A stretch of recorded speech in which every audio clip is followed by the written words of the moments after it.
오늘 우리에게 주시는 하나님의 말씀은 구약 성경 여호수아 5장 1절에서 15절까지의 말씀입니다. 요단 서쪽의 아모리 사람의 모든 왕들과 해변의 가나안 사람의 모든 왕들이 여호와께서 요단물을 이스라엘 자손들 앞에서 말리시고 우리를 건너게 하셨음을 듣고 마음이 녹았고 이스라엘 자손들 때문에 정신을 잃었더라.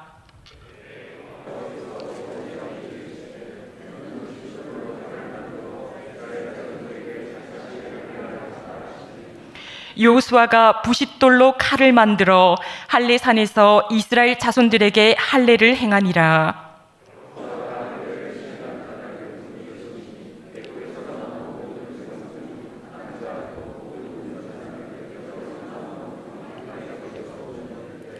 그 나온 백성은 다 할례를 받았으나 다만 애굽에서 나온 후 광야 길에서 난 자는 할례를 받지 못하였음이라.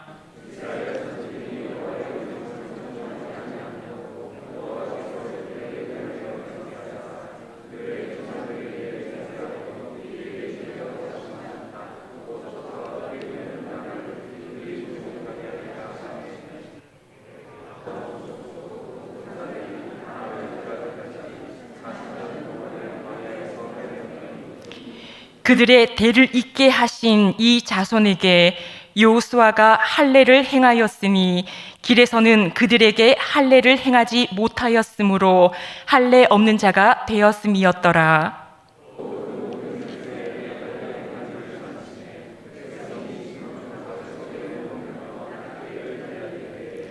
여호와께서 여호수아에게 이르시되 내가 오늘 애굽의 수치를 너희에게서 떠나가게 하였다 하셨으므로 그곳 이름을 오늘까지 길갈이라 하느니라.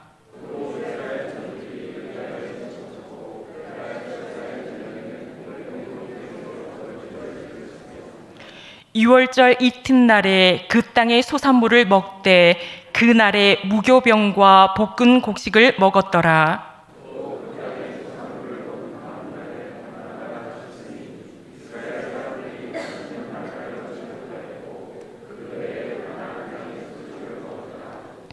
여호수아가 여리고에 가까이 이르렀을 때에 눈을 들어 본즉 한 사람이 칼을 빼어 손에 들고 마주 서 있는지라.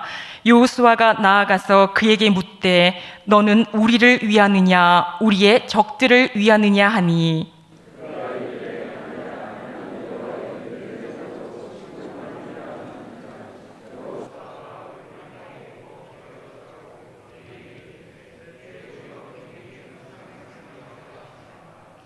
함께 봉독하시겠습니다. 여호와의 군대 대장이 여호수아에게 이르되 내 발에서 신을 벗으라 내가 선 곳은 거룩하니라 하니 여호수아가 그대로 행하니라. 아멘.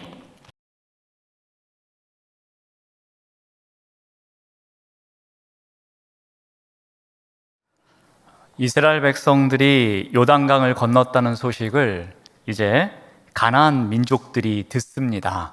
그들의 반응이 어떠한지 오늘 본문 5장 1절에서 이렇게 기록하고 있습니다. 요단 서쪽의 아모리 사람의 모든 왕들과 해변의 가나안 사람의 모든 왕들이 이러한 소식을 듣고서 마음이 녹았고 정신을 잃었더라라고 성경은 기록하고 있습니다. 특히 요단 서쪽에 있는 아모리 사람의 왕들하고 또 해변가에 있는 가나안 사람의 모든 왕들이 이 소식을 들었다고 합니다. 아모리 족속은 오래전부터 가나안 땅에 정착하고 살았던 사람들입니다. 그러니까 요단 서쪽의 아모리 사람들이라고 하니까 아마도 이 가나안 지역 내륙 지방에 위치하고 있었던 사람들이었습니다. 아무래도 그 지역을 대표하는 민족이었던 것 같습니다. 이들이 내륙 지역에 있었고요. 또 해변의 가나안 사람들, 그래서 이 해변에 인접한 지역의 또 대표 민족을 이야기합니다. 아무튼 이 내륙 지역과 해안 지역에 있는 이 부족들의 왕들에게까지도 이 모든 소식이 전해졌다는 것입니다. 그러니까 요단강 사건에 대해서 이들이 듣고 이제 술렁거리고 있음을 성경이 기록합니다. 근데 어떻게 그들이 흔들렸느냐면은 우리 세 개의 동사로 표현을 합니다. 그들이 그 소식을 들었다고 하고, 그다음에 마음이 녹았다고 하고, 그리고 정신을 잃었더라라고 기록합니다. 이 세 개의 단어를 연속적인 동작으로 나타내고 있습니다. 그러니까 그들이 소문을 듣자마자 막 마음에 두려움이 밀려오면서 마음이 녹기 시작한 거고요. 그 큰 충격으로 인해서 어찌할 바를 몰라 하는 정신이 나간 상황이 되었다는 것입니다. 말 그대로 혼비백산했다는 것입니다. 이스라엘의 가나안 진입과 또 그 과정에서 일어난 이 초자연적인 현상들에 대해서 이 가나안 민족들이 듣고서 야, 우리 어떻게 하냐, 이제 큰일 났다라고 생각한 것 같습니다. 아마도 이 가나안 민족들은 요단강이 범람하는 때였기 때문에 좀 여유를 가졌던 것 같습니다. 야, 이렇게 범람하는 때에는 절대로 저들이 이 강을 건너오지 못할 거야 라고 확신했던 것 같습니다. 요단강을 건널 수 없는 때에 그들이 어떠한 장비도 없었고 기술도 없었고, 그리고 건너기 위한 다리를 놓는 것도 아니었기에 그들은 이제 좀 한참 지나야지 건너올 테니 그때까지 우리가 좀 준비를 하면 되겠다, 그런 생각을 아무래도 했을 겁니다. 그런데 순식간에 모든 백성들이 강을 건넙니다. 예상치 못했던 일이 일어난 것입니다. 설마 저들이 이 강을 건너오겠어? 했는데 그 설마가 현재가 되어버린 것입니다. 그것을 듣고서 이 가나안 족속들이 벌벌 떨게 되었고요. 정신이 하나도 없게 되었고요. 아무것도 할 수 없는 상태가 된 것입니다. 이게 요단강을 건너온 이스라엘 백성들의 이야기를 듣고서 드러난 이 가나안 지역의 그 사람들의 모습이었습니다. 반면에 이스라엘 백성들은 어떻게 하고 있었습니까? 우리 여호수아 말씀을 또 보시면은 첫째 달 10일에 백성이 요단에서 올라와 여리고 동쪽 경계 길갈에 진침해 여호수아가 요단에서 가져온 그 12돌을 길갈에 세웠다고 합니다. 그러니까 이 여호수아와 이스라엘 백성은 이 요단강을 건너와서 길갈에 진을 쳤다고 지난 시간에 다루었습니다. 그리고 길갈에서 이 베이스 캠프를 마련합니다. 이제 그곳에서 그들이 할 일은 무엇이겠습니까? 전쟁을 준비하는 일이었죠. 첫 번째 관문인 여리고 성을 점령하기 위한 준비를 그들이 그곳에서 하는 것이 그들에게 필요한 일이었을 겁니다. 지난 시간에도 말씀드렸듯이 동서로 횡단해서 남북을 고립시키는 일이 이들의 작전이었기 때문에 이 전략을 위해서 여리고성을 정복하는 것은 처음으로 해야 할 필수 조건이었습니다. 자, 그런데 문제가 있었습니다. 그것은 승리를 위해서 이 제반 사항이 따라줘야 되는데, 이 여리고성과 그곳을 지키고 있는, 그리고 가나안 지역에 있는 사람들이 사용하는 무기는 이 철기 문명이 기반이 되는 무기였습니다. 그러니까 철제 무기를 사용했습니다. 근데 이스라엘 백성들은 이 광야를 이렇게 떠다니는 동안에 계속해서 그 이전의 문화를 가지고 있었기에 이 철기 문명이 주는 혜택을 누리지 못하고 있었던 것 같습니다. 그들에게는 이 철로 된 칼이 없었습니다. 그러니까 가나안 지역은 심지어 이 철로 만든 칼도 있었고요, 철로 만든 병거도 있었음에도 이 이스라엘 백성들은 그러한 무기를 지니지 못한 것이었습니다. 그러므로 이 철기 문명과 부딪혀서 싸운다는 것은 이거는 계란으로 바위치기와 같을 정도로 이거는 백전백패, 불보듯이 뻔한 일이었습니다. 또한 여리고성은 대표적인 철옹성이었습니다. 그래서 쉽게 정복할 수 없는 성이었습니다. 더군다나 이스라엘 백성들은 전문적인 군사훈련을 받은 사람들도 아니었습니다. 그러므로 이 성을 정복한다는 것은 결코 쉬운 일이 아니었습니다. 이스라엘 백성들이 갖고 있는 무기, 그리고 공격해야 할 성에 대한 상황을 고려해 보면 여리고성은 정복이 불가능한 성이었습니다. 그러므로 길갈에서 무엇을 해야 됩니까? 어떻게 해서든지 저 성을 점령하기 위해서 전략을 세우고 그에 따르는 전술을 세워야 되는 것이 이 여호수아와 그의 백성들이 해야 할 일이었습니다. 그런데 이러한 때에 하나님께서 이 백성들을 훈련시키십니다. 무슨 훈련이 필요할까요? 군사훈련이 필요합니다. 어떻게 가서 싸워야 되는지 그 전략을 알려주시면서 그에 맞는 진을 구축하고 또 어떠한 전술 방법으로 전투를 해야 하는지 그런 훈련을 가르쳐 주시고 이끌어 가셨어야만 합니다. 그런데 하나님께서는 그런 군사훈련을 명령하지를 않으십니다. 하나님께서는 가나안 땅에서 우선 필요한 훈련을 명령하시는데 그 훈련을 적응 훈련이라고 명명해 보겠습니다. 생존을 위한 적응 훈련이 아닙니다. 이 적응 훈련은 영적인 적응 훈련이었습니다. 영적 적응 훈련을 먼저 하나님께서는 이 백성들에게 명령을 하십니다. 자, 첫 번째 영적 적응 훈련은 할례를 통해서 하십니다. 하나님께서 여호수아와 백성들에게 이해하지 못할 만한 명령을 내리십니다. 우리 5장 2절 말씀을 봅니다. 그때에 다시 할례를 행하라 라면서 명령을 하십니다. 이 그때는 언제입니까? 이제 지긋지긋한 광야 생활이 끝나고 요단강을 건너와서 길갈에 진을 치고 야, 이제부터는 우리가 정복 전쟁을 시작해야 되는구나 해서 몸과 마음의 준비를 하는 바로 그때입니다. 그때에 하나님께서 이 백성들에게 명령하시는데 어떤 명령을 하십니까? 다시 할례를 행하라 라고 합니다. 다시 할례를 행하라는 것은 반복하여 또다시 할례를 하라는 의미는 아닙니다. 즉 그들의 조상들이 받았던 그 할례의 의미, 그 의미를 다시 상기시키면서 할례를 받지 않은 너희들을 할례를 받으라는 명령입니다. 그런데 이 명령은 어떻게 보면 상식적으로 이해가 되지 않는 명령입니다. 이제 곧바로 전쟁을 해야 합니다. 전쟁이 임박했는데 전쟁에 나가야 할 이 군사들에게 할례를 받으라는 것입니다. 그 당시는 항생제도 없었기 때문에 이 후유증이 일주일 이상 갔을 겁니다. 만약에 가나안 족속들이 이 소식을 알고서 정탐꾼을 보냈는데 이스라엘 백성의 군사들이 모두 할례를 받고 지금 쉬고 있다. 그러한 소식이 전해졌다면 소수의 군사를 데리고 와서 전쟁을 했어도 분명히 이길 전쟁이었습니다. 그러니까 이것은 전쟁을 앞두고 이러한 행위를 한다는 것은 자살 행위나 마찬가지였습니다. 자, 그런데 하나님께서는 이러한 이해가 되지 않는 명령을 하십니다.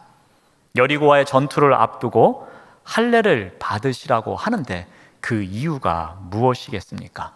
이것은 바로 하나님과의 관계를 먼저 개선하기 위한 것이었습니다. 즉 하나님과의 관계가 우선임을 강조하고 있는 것입니다. 승리는, 이 전쟁의 승리는 이스라엘 백성에게 달려있는 것도 아니고요. 그리고 청동기 문화를 사용하든 철기 문화를 사용하든 철옹성을 공격을 하든 그런 환경이 좌지우지하는 것이 아니라 이 전쟁은 누구에게 달려있다는 겁니까? 여호와 하나님께 달려있다라는 것, 그것을 깨닫게 하기 위함이었습니다. 그래서 그 전에 이 승리의 근원이 되시는, 이 전쟁의 주관자 되시는 하나님과의 관계, 그 영적인 적응 훈련을 하는 것이 우선이었던 것입니다. 여호수아와 이스라엘 백성들의 입장에서 우선순위는 훈련을 잘해서 전쟁을 승리로 이끄는 것이었습니다. 무엇보다도 여리고성, 이 첫 전투를 승리로 이끄는 것이 이 백성들에게 필요한 일이었습니다. 하지만 하나님의 입장은 달랐습니다. 그 승리가 중요한 것이 아니라 이 백성이 새로운 땅에 들어와서도 여전히 나의 백성임을 입증하는 것이 필요했습니다. 여전히 이 땅에서, 이 약속의 땅에서 새롭게 발걸음을 옮기는 이 민족들이 나의 백성임을, 그리고 나를 신뢰하고 나를 믿고서 따라오는 백성임을 알아가는 것, 그것을 확인하는 것이 하나님에게는 더 중요했던 것입니다. 즉 언약 관계의 점검이 하나님에게는 더 중요한 일이었습니다. 그래서 그들에게 어떻게 합니까? 이 할례를 통해서 마음판에 이 언약이 살아있음을 새기게끔 하는 것입니다. 그래서 우리 여호수아 5장 4절에서 5절 말씀을 계속 보시면, 여호수아가 할례를 시행한 까닭은 이것이니 애굽에서 나온 모든 백성 중 남자 곧 모든 군사는 애굽에서 나온 후 광야길에서 죽었는데 그 나온 백성은 다 할례를 받았으나 다만 애굽에서 나온 후 광야길에서 태어난 자는 할례를 받지 못하였다는 것입니다. 이들은 지금 할례를 받지 않은 자입니다. 그래서 이들과의 언약 관계를 다시 되새기는 것이 하나님에게는 중요한 일이었습니다. 너희들이 하나님의 자녀로서, 하나님의 백성으로서의 정체성을 그 마음속에 깊이 새기는 것이 하나님에게는 우선이었습니다. 이 할례는 하나님의 명령이었죠. 아브라함 때로 한번 거슬러 올라가 봅니다. 우리 창세기 17장 9절에서 11절 말씀을 봅니다. 하나님이 또 아브라함에게 이르시되 그런즉 너는 내 언약을 지키고 내 후손도 대대로 지키라. 너희 중 남자는 다 할례를 받으라. 이것이 나와 너희 사이의 언약의 표징이니라. 언약의 표징, 이것이기에 할례를 통해서 이스라엘 백성이 하나님의 자녀라는 그러한 확신을 다시 한번 갖게 하는 것이었습니다. 구별된 의식을 갖기를 하나님께서는 원하신 것이었습니다. 그래서 이 할례를 통해서 이 순종하는 백성의 삶을 살아가는 것을 하나님께서는 원하십니다. 그래서 이런 말씀을 또 하십니다. 6절 말씀을 보시면은 이스라엘 자손들이 여호와의 음성을 청종하지 아니하므로 우리에게 주라고 하신 땅 곧 젖과 꿀이 흐르는 땅을 그들이 보지 못하게 하리라 하셨다는 겁니다. 그러니까 여호와의 말씀을 청종하지 아니했던 자들, 비록 그러한 약속의 표징이 있었지만 그 약속을 믿고 순종하지 아니했던 사람들, 그 사람들이 다 죽기까지 가나안 땅에 들어오지 못하고 40년 동안 광야길을 방황했다고 합니다. 자, 이제 약속의 땅에 들어올 수 있는 사람은 누구입니까? 하나님이 약속하신 축복을 누릴 수 있는 사람은 누구입니까? 하나님의 자녀로서 그 표징을 가진 자로서 마음에 새기고 하나님의 말씀에 순종하는 자, 그 자가 이 땅에 들어올 수 있다는 것입니다. 그러한 약속의 하나님과의 관계, 그 관계를 통해서, 이 할례를 통해서 다시 한번 되새깁니다. 그리고 그 하나님을 신뢰하고 그 하나님께 순종하겠다고 결단하는 시간을 갖는 것입니다. 바로 그것이 할례를 통해서 이 길갈에서 영적 적응 훈련을 하는 것이었습니다. 자, 두 번째로 한 적응 훈련은 이 절기를 지키는 것이었습니다. 바로 유월절 절기를 지키는 것입니다. 할례에 이어서 유월절을 지키라는 명령을 하십니다. 우리 5장 10절 말씀을 봅니다. 또 이스라엘 자손들이 길갈에 진쳤고 그달 14일 저녁에는 여리고 평지에서 유월절을 지켰다고 기록합니다. 이스라엘 백성들은 이 가나안 땅에 들어간 지 4일 만에 유월절을 지킵니다. 이 유월절을 지키라는 명령의 의미는 무엇이겠습니까? 이 유월절과 관련된 건 출애굽기 12장에 나오지요.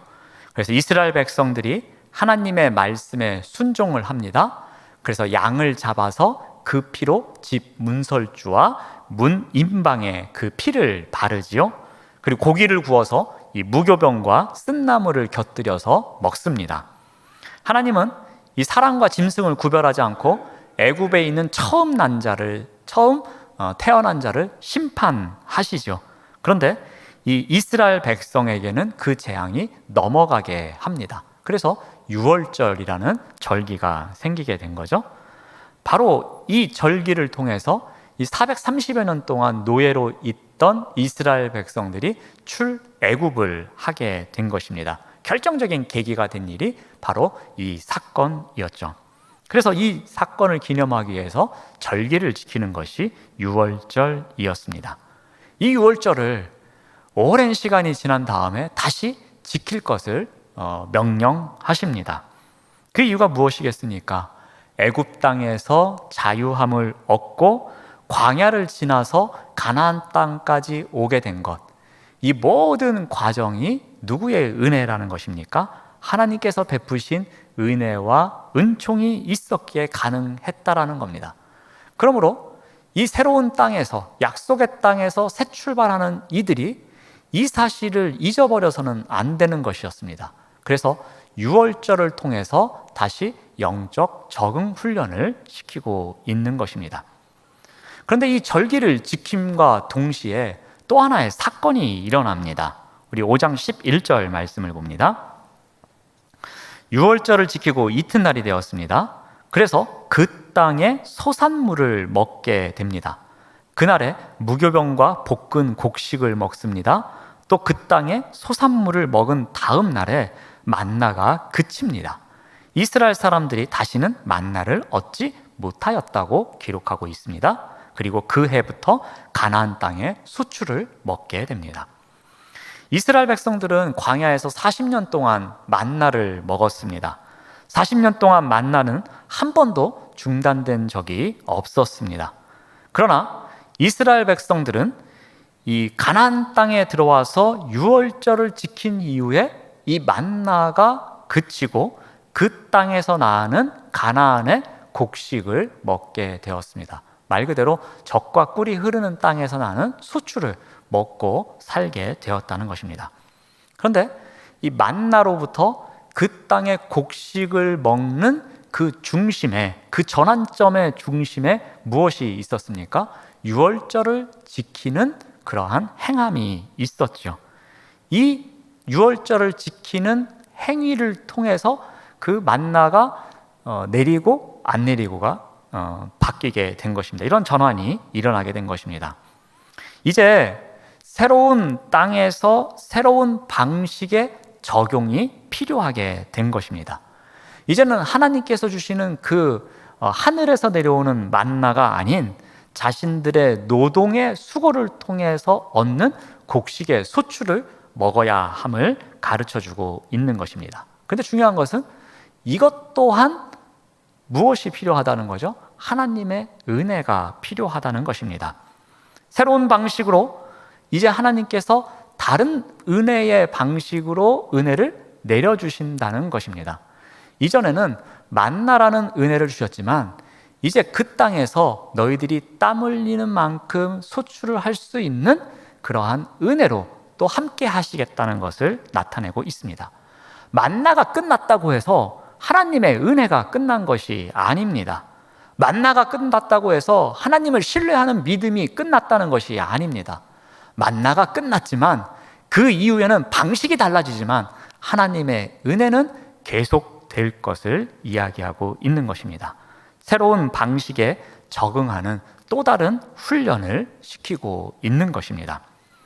여호수아와 이스라엘 백성들의 목표는 딱 하나였습니다. 빨리 가나안 땅을 점령하고 우리가 약속한 대로 이 땅을 나눠 갖는 것이었습니다. 그러나 하나님은 바로 여리고를 무너뜨리는 방법을 가르쳐주고 빨리빨리 점령을 하게 하지 않으십니다. 이 전쟁을 위해서 어떠한 훈련법도 알려주지 않으십니다. 그냥 그들로 하여금 할례를 받게 하시고 그들로 하여금 절기를 지키게 하시고 그들로 하여금 이 땅에서 필요한 것이 우선 무엇인지를 알게 하십니다. 그들이 하나님과의 관계에 있어서 다시 한번 재정립하고 이 땅에서도 함께 하시는 하나님의 은혜를 기억하면서 앞으로도 그 은혜와 함께 살아가야 함을 다짐케 하는 시간을 갖게 하는 것이었습니다. 새로운 땅에서도 은혜를 아는 삶의 열매를 찾아가게 하신 것입니다. 유월절을 다시 지킴으로 하나님의 은혜를 기억해 하고요. 새로운 상황의 변화에도 여전히 하나님의 은혜는 동일할 것이다라는 그러한 믿음을 갖고 살아가게 하는 것이었습니다. 이것이 바로 영적 적응 훈련이었습니다. 이제 세 번째로 필요한 것은 거룩에 대한 순종 훈련이었습니다. 자, 여호수아는 이제 유월절을 지키고 나서 혼자서 여리고성을 어떻게 점령하면 좋을까 여리고성을 바라보러 나아갑니다. 근데 그 살피는 가운데에 칼을 빼어들고 마주 서 있는 한 용사를 발견하게 됩니다. 그래서 5장 13절 말씀을 보시면은 여호수아가 여리고에 가까이 이르렀을 때에 눈을 들어 본즉 한 사람이 칼을 빼어 손에 들고 마주 서 있는지라. 여호수아가 나아가서 그에게 묻되 너는 우리를 위하느냐 우리의 적들을 위하느냐 하니. 자, 칼을 빼들고 있는 모습은 우리가 민수기를 통해서도 우리가 살펴보았지만 주로 여호와의 사자가 경고하기 위해서 할 때의 동작이 바로 이 칼을 빼들고 있는 장면이었습니다. 여기서 그 칼이 어디로 향하느냐가 매우 중요합니다. 그 칼이 이 가나안에 있는 민족을 향하여 가느냐 아니면 이스라엘 민족을 향하여 가느냐가 매우 중요합니다. 그래서 여호수아는 이 신적 존재가 누구인지 모르는 상태에서 묻습니다. 당신은 우리 편입니까? 아니면 저쪽 편입니까? 어느 편입니까? 라고 묻습니다. 바꿔 말하면 이 칼의 방향이 어디로 향합니까? 라고 묻는 것입니다. 그 질문에 대해서 여호와의 사자가 어떻게 답변을 합니까? 5장 14절 말씀을 보시면은 그가 이르되 아니라 나는 여호와의 군대 대장으로 지금 왔느니라 하는지라. 여호수아가 얼굴을 땅에 대고 엎드려 절하고 그에게 이르되 내 주여 종에게 무슨 말씀을 하려 하시나이까? 라고 이야기를 합니다. 여기서 조금 독특한 답변은 무엇입니까? 나는 여호와의 군대 대장으로 지금 왔느니라 라고 묻습니다. 우리 편입니까? 저쪽 편입니까? 라고 묻는데 답변하기를 나는 여호와의 군대 대장이야 라고 묻습니다. 그리고 내가 지금 왔어 라고 답변하는 것입니다. 여호와의 군대 대장이라는 것은 천사들을 지휘하는 총대장을, 총책임자를 이야기합니다. 이 말은 바꿔 말하면 무엇입니까? 내가 지금 칼을 빼들고 서 있지만 내가 엄청난 지원병을 데리고 지금 왔어 라는 뉘앙스가 담겨져 있는 것입니다. 그런데 이것은 어떤 의미가 또 있느냐면 한 걸음 더 나아가 보면은 네가 지금 나한테 내 편이냐 저쪽 편이냐 라고 물었지, 근데 그게 중요한 게 아니야. 지금 내가 이 정도의 군사들을 데리고 천사들을 데리고 내가 지금 왔어. 그러니 내가 내 편이 되는 게 중요하다라는 것을 이야기하는 것입니다. 그러니까 여호와의 군대 장관이 누구 편이냐 보다 여호수아가 누구 편이냐가 더 중요한 뉘앙스로 이야기하고 있는 것입니다. 그래서 여호수아는 자신의 힘으로 여리고 성을 공격하기 위해서 성을 살피고 있었는데 이 하나님께서 보내주신 군대 장관을 발견합니다. 그러면서 전쟁의 주관자, 이 전쟁의 주체가 여호와이심을 나타내는 것을 보고서 여호와의 편에 서는 것이 중요함을 깨닫습니다. 그래서 그러한 과정 속에 이 여호와의 사자가 여호수아에게 무엇을 명령합니까? 우리 15절 말씀을 보면은 내 발에서 신을 벗으라 내가 선 곳은 거룩하다라고 말합니다. 고대 근동에서 이 신발은 그냥 발바닥 정도만 가리는 수준이었습니다. 그리고 끈으로 발목 정도에 묶고 이렇게 흙이나 먼지를 밟고 다니는 수준의 신발이었습니다. 그래서 이 발은 쉽게 더러워질 수 있는 부분이었죠. 그래서 이 발은 상징할 때에 사람의 죄를 이야기할 때도 있습니다. 그래서 이 신을 벗는다라는 것은 여러 가지 의미가 있지만 이 먼지투성이, 흙투성이가 되는 내 발을 보여준다는 의미가 있습니다. 하나님의 거룩한 임재 앞에서 자신의 수치스러운 죄악을 드러내는 모습입니다. 그러니까 있는 모습 그대로 주님께 나아가는 상황입니다. 이러한 일을 모세도 경험을 했었죠. 하나님의 거룩한 임재 앞에서 자신을 낮추면서 하나님 앞에서 쓰임받기 위해 자신의 죄로부터 멀어지겠다라는 그런 결단을 나타내기도 합니다. 여호와의 군대 장관을 통해서 하나님께서 이 최종적으로 이스라엘 백성들에게 확인한 것은 바로 이 거룩에 대한 순종이었습니다. 즉 하나님 편에 서겠다는, 그래서 내가 더욱더 거룩한 곳으로 나아가겠다라는 그런 결단을 보이는 행동, 그것이 바로 신을 벗는 것이었습니다. 그래서 이 여호와의 군대 장관이 여호수아에게 우리 편이 되려면 내가 지금 그 서 있는 곳에서 신발을 벗고 이 거룩함에 순종함으로 나아가라 라고 명령하는 것입니다. 하나님은 이 군대 대장을 통해서 또 거룩에 대한 순종 훈련을 시키면서 또 한 번의 적응 훈련을 시키고 있는 것입니다. 이스라엘 백성들이 요단강을 건넜습니다. 그들에게 필요한 것은 빨리빨리 동쪽에서 서쪽으로 가고 또 북쪽을 점령하고 남쪽을 점령하는 것이 그들의 빨리 풀어야 할 숙제였습니다. 그러므로 가나안 땅을 어떻게 정복해야 되는지 그 전략을 세우고 그 전략에 맞는 전술 훈련을 하는 것이 그들에게 필요한 일이었습니다. 그런데 이들을 이끌고 오신 하나님의 입장은 달랐습니다. 하나님이 보시기에는 이들에게 우선적으로 필요한 것은 영적 적응 훈련이었습니다. 하나님께서는 이 영적 적응 훈련을 어떻게 시키십니까? 할례를 통해서 하나님과의 언약 관계 훈련을 시키십니다. 유월절을 통해서 하나님의 은혜를 잊지 않는 훈련을 시키십니다. 그리고 군대 대장과의 만남을 통해서 거룩함을 향한 순종 훈련을 시키고 있는 것입니다. 사도 바울이 2차 선교 여행 때에 빌립보에 갑니다. 빌립보에 갔을 때 사도 바울이 한 행동 중에 하나 특징이 있는 행동이 있습니다. 우리 사도행전 16장 12절에서 13절 말씀을 봅니다. 자, 우리 자막으로 준비되어 있는데 한 목소리로 한번 읽어봅니다. 시작.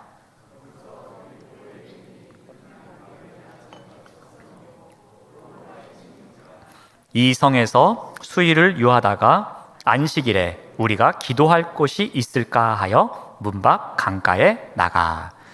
자, 2차 선교를 시작합니다. 그리고 선교에 박차를 가합니다. 이제 두 번째 선교 여행이니 지경을 더 넓히고자 합니다. 더 큰 비전을 품고서 앞으로 나아가려고 합니다. 그런데 사도 바울은 새로운 선교지를 찾아가서 어떻게 합니까? 무엇부터 합니까? 기도할 곳을 찾고 있습니다. 무엇이 우선이었습니까? 사도 바울에게도 새로운 선교지를 갈 때마다 필요한 것은 그 지역에서의 영적 적응 훈련이 우선으로 필요했던 것입니다. 그래서 안식일이 되어서 기도할 곳을 찾기 위해서 강가, 회당이 없으면 강가라든지 또는 회당을 찾는다든지 해서 가서 영적 적응 훈련을 할 수 있는 곳을 찾았던 것입니다. 선교팀과 함께 새로운 환경에 처하면 그 상황에 대한 전략을 세우는 것보다 바울이 우선적으로 했던 것이 무엇이었습니까? 하나님 나라의 백성된 자로서 영적 적응을 위한 훈련의 자리에 서는 게 바울에게 있어서는 우선 해야 할 일이었던 것입니다. 얼마 전에 우리 교회 청년 중에 외국에 취업을 해서 나가기 전에 잠깐 기도 좀 해달라고 왔던 청년이 있었습니다. 이런저런 이야기를 하던 가운데에 기도 제목을 말하는데, 현지에 가서 이곳에서 청년부에서 참 열심히 활동을 했던 지체였습니다. 우리 금밤 때도 싱어로 이렇게 찬양을 했던 자매인데, 그곳에 가서 이곳에서 신앙생활 했던 것만큼 신앙생활을 잘 할 수 있는 교회를 찾는 것, 그것이 자기에게 중요한 기도 제목임을 이야기합니다.